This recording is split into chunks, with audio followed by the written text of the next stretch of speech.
할렐루야. 2025년 4월 5일 오늘 아침을 여는 큐티 본문은 창세기 34장 13절에서 24절까지 말씀을 함께 우리가 묵상하며 나아가기를 소망합니다. 오늘 우리가 함께 묵상할 본문은 신앙의 외형이 얼마나 쉽게 변질될 수 있는지를 보여주는 무거운 장면입니다. 야곱의 딸 디나가 세겜에게 강간을 당한 후 야곱의 아들들은 그 일에 대해 보복을 계획합니다. 그런데 그들이 택한 방식은 너무나 충격적이었습니다. 그것은 바로 할례였기 때문입니다. 할례는 하나님의 백성이라는 표고 하나님의 언약을 기억하는 거룩한 행위입니다. 그런데 그들은 이 거룩한 언약의 표를 복수의 수단으로 사용을 하고 있습니다. 오늘 본문에 디나를 달라는 세겜과 하몰의 요청에 야곱의 아들들은 14절과 16절에 야곱의 아들들이 그들에게 말하되 우리는 그리하지 못하겠노라. 할례 받지 아니한 사람에게 우리 누이를 줄 수 없노니 이는 우리의 수치가 됨이니라. 그런즉 이같이 하면 너희에게 허락하리라. 만일 너희 중 남자가 다 할례를 받고 우리같이 되면 우리 딸을 너희에게 주며 너희 딸을 우리가 데려오며 너희와 함께 거주하여 한 민족이 되려니와. 조금 더 간단히 요약하면 이렇습니다. 우리와 한 민족이 되려면 너희도 할례를 받아야 한다. 이것이 야곱의 아들들이 세겜과 하몰에게 대한 대답이었습니다. 이 말은 겉으로 보면 매우 신앙적인 말처럼 보입니다. 언약 백성이 되기 위한 조건처럼 들리죠. 하지만 그 안에 살펴보면 그렇지 않음을 우리가 볼 수 있습니다. 그들의 제안에서는 하나님이 계시지 않는다라는 것입니다. 야곱의 아들들에게 할례는 단지 복수를 위한 계획의 일부였습니다. 그들은 하나님이 주신 거룩한 예식을 그저 복수의 도구로 전략을 시켜버립니다. 세겜과 그의 아버지 하몰은 그 제안에 동의를 하죠. 그 이유가 무엇입니까? 본문 23절에서 세겜이 사람들을 설득하는 말을 보면 알 수가 있습니다. 그들의 가축과 재산과 그 모든 짐승이 우리 것이 되지 않겠느냐. 하나님께 속하기 위함이 아니었습니다. 그저 자신의 욕심을 채우기 위함이었습니다. 세겜은 디나를 아내로 얻기 위해 성 사람들을 야곱의 가족이 가진 재산을 얻기 위해서였습니다.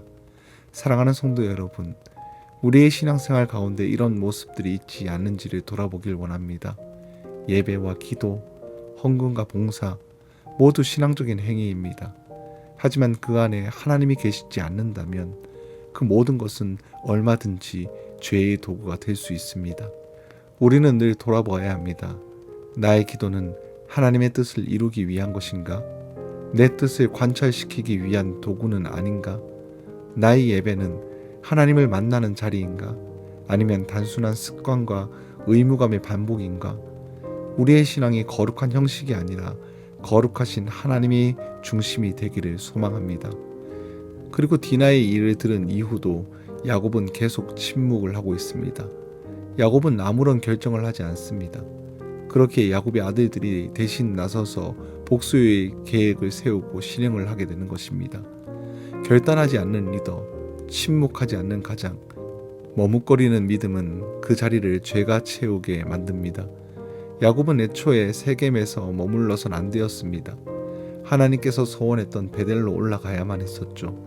33장 17절 말씀에 보면 야곱은 숫곳에 이르러 자기를 위하여 집을 짓고 그의 가축을 위하여 우릿간으로 지었으므로 그 땅 이름을 숫곳이라 부르더라.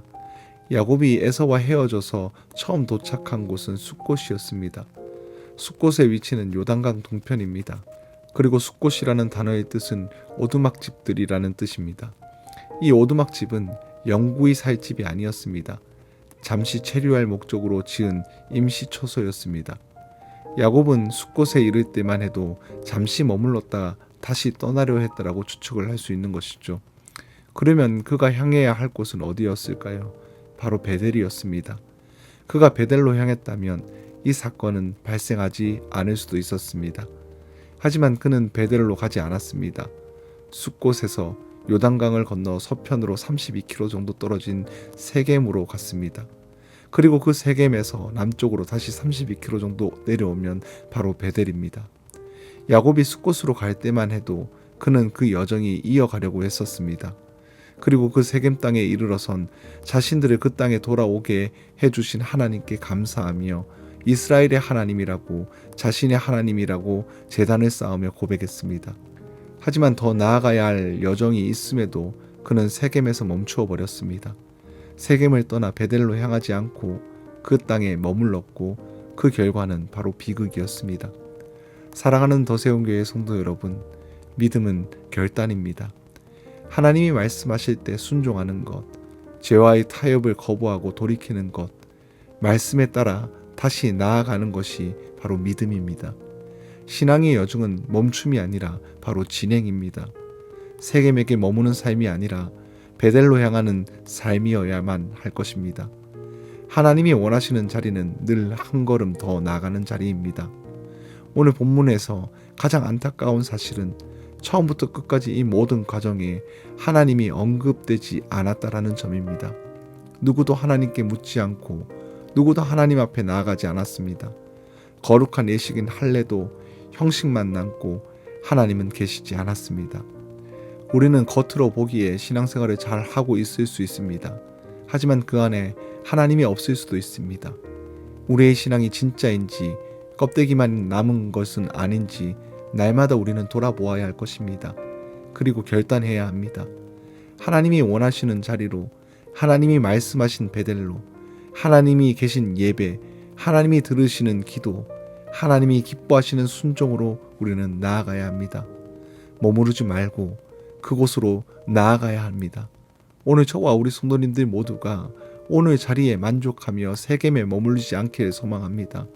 세겜을 벗어나 계속해서 베델을 향해 믿음의 발걸음을 내딛기를 주님의 이름으로 간절히 축복합니다.